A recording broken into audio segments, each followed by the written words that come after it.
대부분의 악재가 해소된 것 같았는데 갑자기 또 중동발 악재가 떠올랐습니다. 새로운 리스크.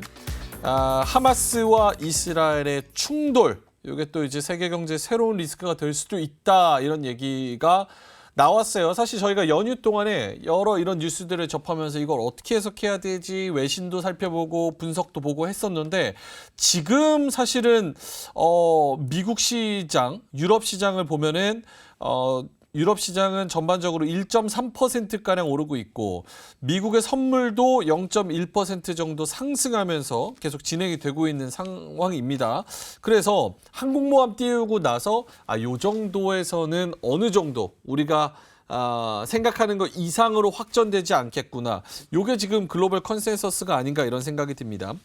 이런 중동의 텐션이 높아지면 국제유가가 또 높아질 수 있어서 이런 전쟁 얘기가 나오면서 국제유가가 또 4% 급등하는 모습이었죠. 하지만 아직까지는 전고점을 뚫지는 않는 모습. 여러 가지 해석해야 될 부분이 많습니다. 정말 머리가 아픈데 두 분한테 단도직입적으로 한번 여쭤볼게요. 중동발 악재, 코스피 코스닥의 영향을 받을 것이다 O, 아니다 그냥 그렇게 별로 없을 것이다 X. 요거는 좀 분석이 갈리는 것 같아서 두 분 의견도 궁금한데 하나 둘 셋 들어주시죠. 영향을 받는다 O, 받지 않는다 X. 오케이, 알겠습니다.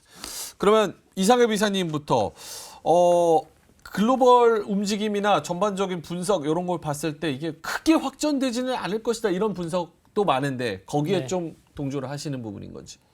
네, 참 이제 분석 뭐 얘기하기도 참 어렵긴 한데 그래도 이제 제 의견을 좀 말씀을 드리면은 보면 최근에 좀 시장에서 좀 발목을 잡았던 게 이제 금리, 환율, 뭐 금리 예. 달러, 유가잖아요. 근데 이것과 관련해서 좀 말씀을 드리면은 미국 시장이 왜 흐름이 좀 견조했냐면 뭐 몇 가지 이유가 있겠지만 그 중에 한 개가 워낙 이쪽에 이제 중동 정세가 불안하다 보니까 금리 관련돼서 긴축이 좀 완화되는 그런 발언들이 나왔던 거. 그러니까 제가 말씀드린 금리, 환율, 유가 중에서 금리에 대한 부분을 좀 이제 분위기가 좀 스무스해졌다. 그래서 두 명이 얘기를 했었죠. 뭐냐면은 연준 부의장이 기준금리를 추가로 인상할 때는 신중해야 한다. 또 매파로 구분되는 뭐 댈러스 연방은행 총재는 미국 장기금리가 높은 수준을 유지한다면 기준금리를 인상할 필요가 줄어들 수 있다. 그러면은 우리가 지금 알고 있는 고금리 장기화될 거는 알고 있는데 그 금리와 관련된 부분 매파로 분류되는 분조차도 이렇게 얘기를 했다는 거. 중동 정세가 워낙 예상치 하기가 힘들다 보니까 그러면은 그래, 오케이, 금리는 그래. 그러면은 유가를 보면은 유가도요. 보면은 이렇게 지정학적인 이유로 인해서 물론 이제 유가가 최근에 좀 많이 하락했다 보니까 최근에 좀 기술적인 반등 그런 성격도 있었던 것 같아요. 4% 상승한 거는. 근데 이런 지정학적인 이유로 인해서 유가 불안이 장기화된 적은 그리 많지가 않다. 라는 거. 그러면은 금리 완화, 유가.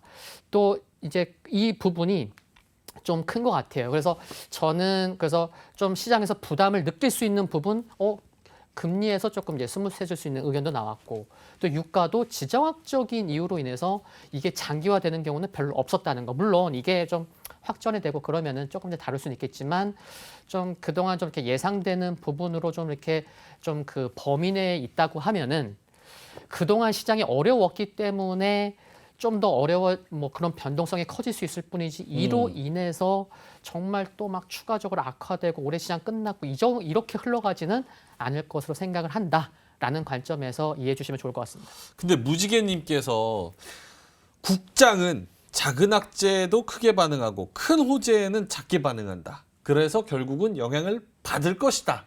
라는 쪽으로 해석을 하시는데 공감을 안 할 수가 없을 것 같아서. 네, 그럼 저도 짧게 말씀드리면은 예. 국장이 이렇게 상대적으로 하락할 때 더 하락하고 야, 미국 해외장은 좋았는데 우리는 예. 오히려 하락하고 이런 흐름이 나오고 있지만 반대로 돌려서 생각해 보면요. 예. 오히려 미국 시장 1% 상승할 때 우리 시장 뭐 2%, 3% 상승한 적도 있고요. 반대의 경우도 있었었어요. 네, 그러다 보니까 근데 지금은 워낙 흐름이 꺾인 게 뭐 하루 이틀 전이 아니고 이미 9월 중순 전후부터 흐름이 좀 꺾였기 때문에 뭐 일단 이런 수급이 개선되기 전까지는 좀 뭐 이런 투심이 안 좋을 수밖에 없을 것 같긴 합니다. 알겠습니다. 민재기 팀장님은 5를 들어주셔서 영향 받을 것이다라고 말씀을 해주셨는데 사실 오늘 빠진 거 급격하게 많이 빠졌다고는 하지만 그게 중동 영향인 것 같지는 않거든요. 그렇죠. 그래서 그런 거 보면 이게 결국은 연휴 동안에 우리가 이 뉴스들을 소화하면서 전쟁이 발발했는데도 이 정도의 움직임이면 앞으로도 크게 요것 때문에 영향받지는 않을 것 같은데 이런 생각도 좀 들어요. 네, 저도 동의하는 부분입니다. 예. 왜냐하면 우리가 이제 항상 이런 뭔가 호재나 악재가 터졌을 때 제일 관련된 기업의 주가 흐름을 보면 알거든요. 예. 근데 오늘 방산주 흐름을 한번 보시면 아시겠지만 뭐 대표적으로 하나 에어로스페이스 같은 종목을 혹시 보신 분들은 아시겠지만 아침에 시가 높게 출발했다가 음봉으로 쭉 밀려서 끝났습니다. 예. 만약에 전쟁이라는 이슈 때문에 우리 시장이 크게 밀렸으면 사실 방산주 정도는 올라줬어야지. 예, 뭔가 설명이 되고 그죠? 그렇기 때문에 제가 봤을 때는 전쟁과 관련 이슈 때문에 우리 시장이 다른 아시아 증시 대비해서 많이 빠졌다. 이건 아닌 것 같고요.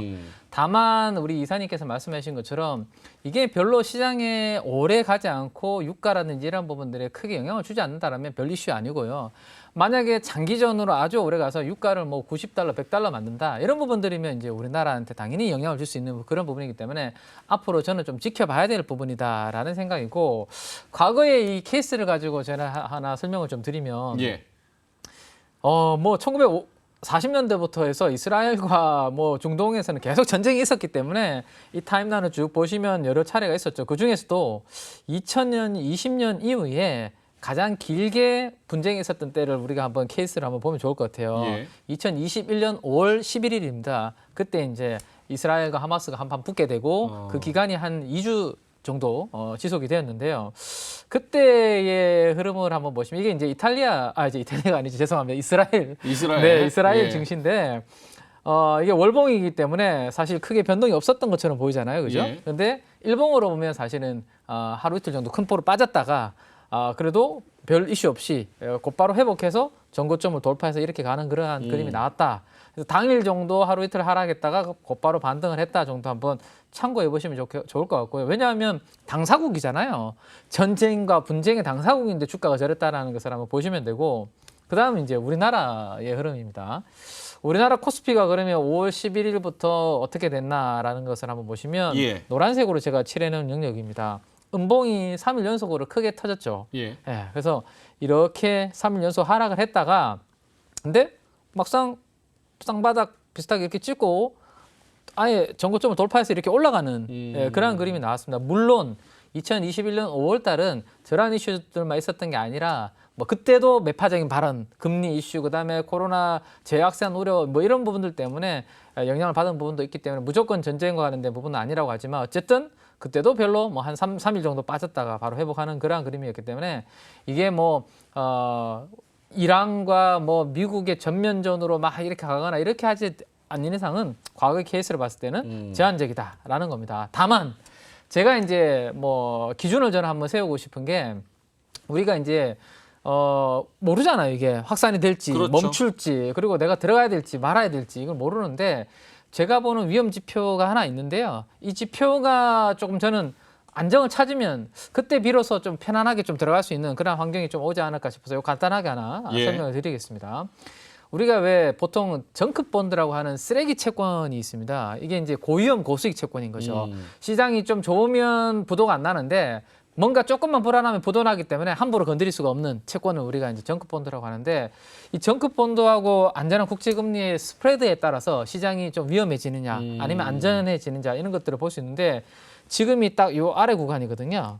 예, 시장의 돈들이 이 위험한 채권 쪽으로 안 가고 안전한 쪽으로 가면서 스프레드가 벌어지고 있고 주가는 떨어지는 그러한 그림이 글로벌리 진행이 되고 있습니다. 예. 과거의 케이스를 보시면 이렇게 하이드 스프레드라는 게 안정을 찾으면 주가는 올라가는데 이게 폭등하면 주가는 폭락을 하게 됩니다. 최근의 흐름을 한번 보시죠.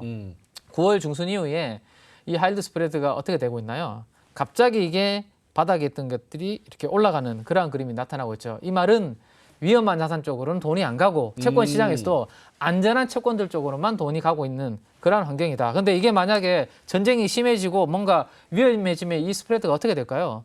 더 올라가겠죠. 이번 주에 더 올라가고 다음 주도 더 올라가겠죠. 그러면 우리가 주식에 대해서 어떻게 대응해야 될까요? 조심해야 되겠죠, 당분간은. 근데 만약에 그게 아니라 스프레드가 내려오는 그러한 그림이 된다. 아, 이거는 뭐 그냥 옛날처럼 중동의 이 이슈는 단기적으로 끝나는 거네.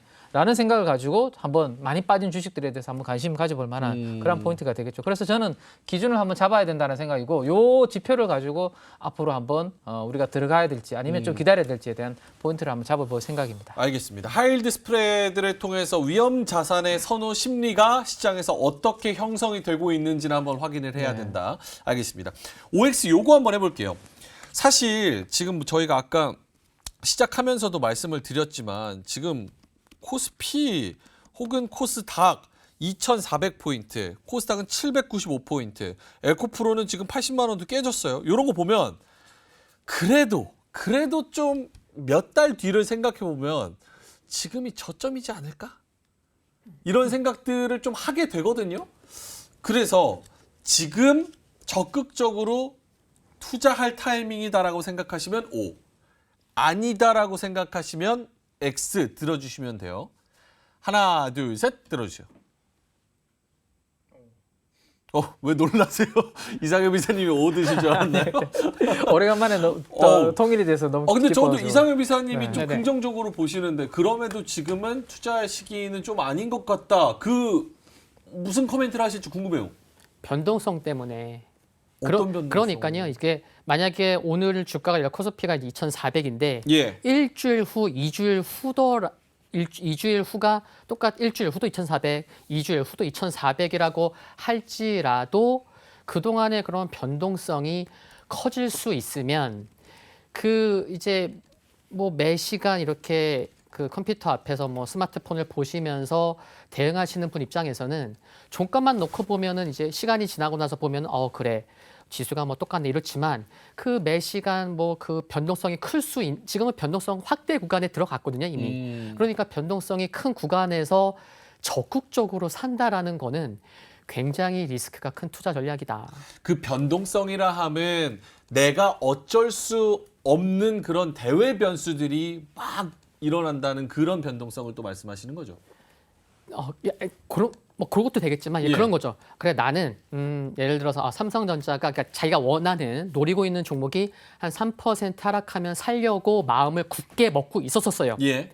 근데 변동성이 커지다 보니까 뭐 예를 들어서 3%가 아니어도 뭐 2%에 사기도 하고 이거 안 팔려고 했는데 이거 팔고 막 매매도 없고 이거 변동성이 커지면 마인드 컨트롤도 안 되거든요. 종잡을 수 없는 시장. 네, 그러니까 좀 이렇게 시장이 좀 안정을 찾고 변동성이 작아지고 그런 다음에 접근해도 된다라는 관점에서 적극적으로 변동성이 커진 구간에서 산다는 거는 진짜 선수 아니고 정말 뭐 장기 마인드 진짜 최근에 같은 하락에서도 정말 좀 이렇게 좀 멀리 좀 이렇게 바라보면서 장기적인 마인드 이런 게 아니라면 정말 힘들다. 근데 네, 그러면 안정 도대체 언제 찾는 거예요? 왜냐면 네, 네. 항상 우리가 얘기했던 게 뭐 국채 금리 봐야 된다.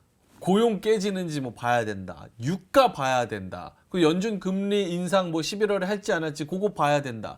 여러 가지 얘기했잖아요. 근데 사실은 고용 보고서 나오고 나서도 갑자기 연준이 11월에 금리 인상을 할 확률이 45%까지 갔다가 14%로 뚝 떨어졌어요. 그런 거 보면 지금 뭐 고용 잘 나왔고 뭐 인플레이션은 그래도 잡혀가고 있는 뭐 상황인 것 같고 연준도 금리 인상 확률이 다 낮아졌고 국채 금리 내려왔고 국제 유가 내려왔고 언제 안정 찾아요? 그러니까 좀 좋게 보자면 예. 최근에 시장이 안 좋았고 이렇게 조금 그래 정말 안 좋은 상황이 언제 좋아질지 모르는 상황에서 우리가 예상치 못한 또 이스라엘 그 팔레스타인 쪽에 전쟁이 터졌잖아요. 그러면은 예상하지 못했던 악재가 나옴으로 인해서 이게 바닥을 만들어가는 마지막 악재가 아닐까라고 생각할 수도 있어요. 네, 그렇죠. 근데 제가 말씀드리는 거는 네, 이거 변동성 때문에 뭐 그렇다는 말씀을 드릴 수밖에. 알겠습니다. 네. 이게 또 시장의 분위기라는 게 있으니까 네. 흐름상 어느 정도 뭐 거래 대금 이런 것도 좀 올라와 주고 또 오를 종목 좀 올라와 주고 이렇게 안정을 찾는 분위기가 되면 그때 매수해도 늦지 않는다. 네. 오케이.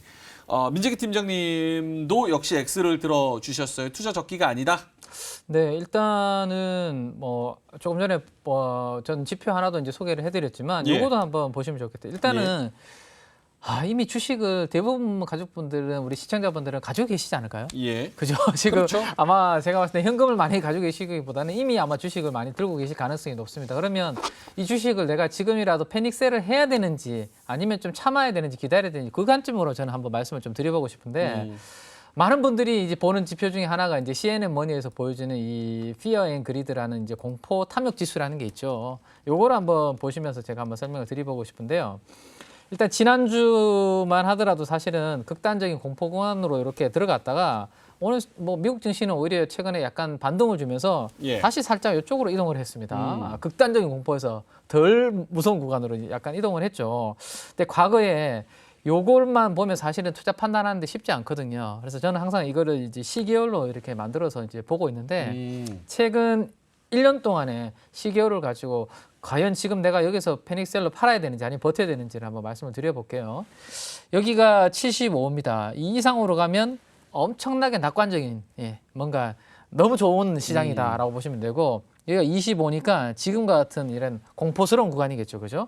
근데 과거에 여기에 낙관적으로 이 75 이상으로 갔을 때 보면 항상 S&P 500은 단기적으로는 고점이었습니다. 오히려 그때가 좀 조심해야 되는 거죠. 가지고 있다면 주식을 그렇죠. 조금 팔아야 되는 거고. 자, 반대로 그러면 지금은 당연히 뒤집어 봐야 되겠죠. 최근 1년 동안에 보면 25 아래로 이렇게 극단적인 공포 공간 떨어졌던 케이스가 이번을 포함해서 3번 정도가 있었습니다. 그런데 항상 그때마다 S&P 500 글로벌 증시의 대표적인 S&P 500은 저점이었습니다. 바닥이었죠.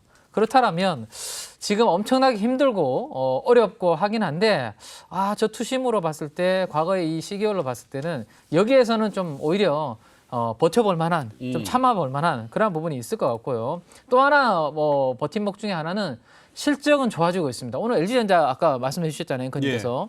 지금 S&P 500 기업들의 실적 모멘텀도 오히려 전고점을 돌파해서 이렇게 좋아지는 컨센서스를 보여주고 있거든요.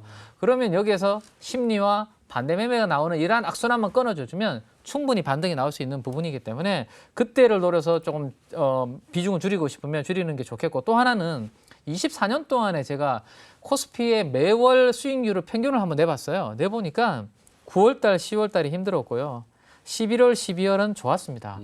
이게 24년이니까 그래도 뭔가 믿을 만한 데이터지 않습니까? 그래서 제가 아까 우스갯소리로 10월 중하순 정도 되면 좀 좋아질 것 같다라고 말씀드린 이유가 이러한 데이터를 가지고 말씀드린 거. 이게 우리나라뿐만 아니라 S&P 500이 1945년도부터 월평균 수익률을 이렇게 해보면 9월이 제일 힘들었고 4분기는 괜찮았거든요. 그리고 글로벌 MSCI 월드도 마찬가지입니다. 8월, 9월이 좀 힘들었고 11월, 12월은 괜찮았습니다. 그러면 이거를 믿는다면 제 생각에는 주식을 내가 지금 좀 줄이고 싶어서 막 던지고 싶어서 힘든데 적어도 10월 한 말, 11월 정도가 오면 시장이 좀 좋아질 수 있으니까 그때를 좀 기다렸다가 좀 줄이시는 게 어떨까. 뭐 그렇게 좀 한번 용기를 좀 드리고 싶네요. 근데 지금 말씀하신 데이터 보면은 지금 사야 될 것 같은데?